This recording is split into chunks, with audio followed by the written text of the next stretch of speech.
Prediabetes is an entity describing elevated glucose levels that are above normal, but below the diagnostic threshold for diabetes. It is common and often there are no symptoms. Western Sydney has been identified as a diabetes hotspot. A diabetes detection program in Western Sydney Local Health District estimated a prevalence of 30% prediabetes in adults over the age of 18. Early identification of prediabetes is important for a number of reasons.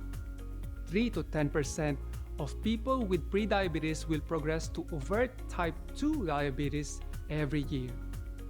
Prediabetes is reversible when modifiable risk factors are addressed. Several studies have shown efficacy of lifestyle intervention with regards to diabetes prevention, with a relative risk reduction of 40 to 70% in adults with prediabetes. Risk factors for prediabetes are the same as for type 2 diabetes. The modifiable risk factors include addressing excess weight, poor diet, and a sedentary lifestyle. People at risk of prediabetes can be identified based on history and examination. If there is uncertainty, the OSD risk tool may be helpful. The criteria defining prediabetes are not uniform across various international professional organizations.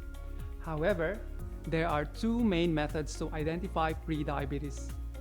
The quickest and simplest is to check the HbA1c. Various guidelines so differ, but if a patient has a HbA1c of 5.7 to 6.4%, it's a good time to start a discussion about lifestyle modification. MBS allows for reimbursement of one HbA1c measurement per year for screening of diabetes in high-risk asymptomatic patients.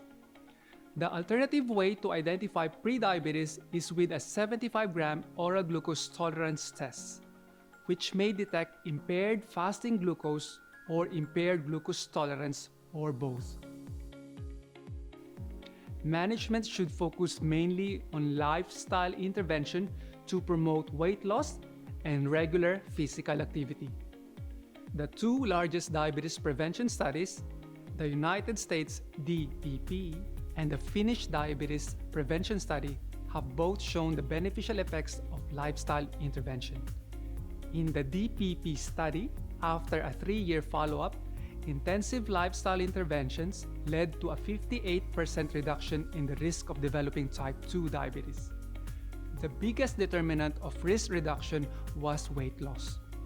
Every kilogram of weight loss reduced the risk of developing diabetes by 16%. Success generally increases when a multidisciplinary team is involved. A variety of diets help, with most of these focusing on high-quality foods such as whole grains, legumes, nuts, fruits, and vegetables, with minimal refined, processed, or energy-dense foods. Portion size moderation is also key. VLED is a cost-effective way to induce weight loss, and even short-term use can lead to long-term weight loss. At least 30 minutes of moderate to vigorous exercise is recommended on most days of the week.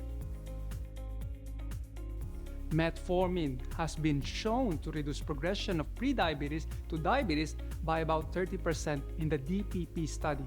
But in Australia, it does not have PBS approval for this indication. Nevertheless, it can be commenced for people with prediabetes after a discussion with the patient, as it will incur an out-of-pocket cost. In summary, prediabetes can be reversible.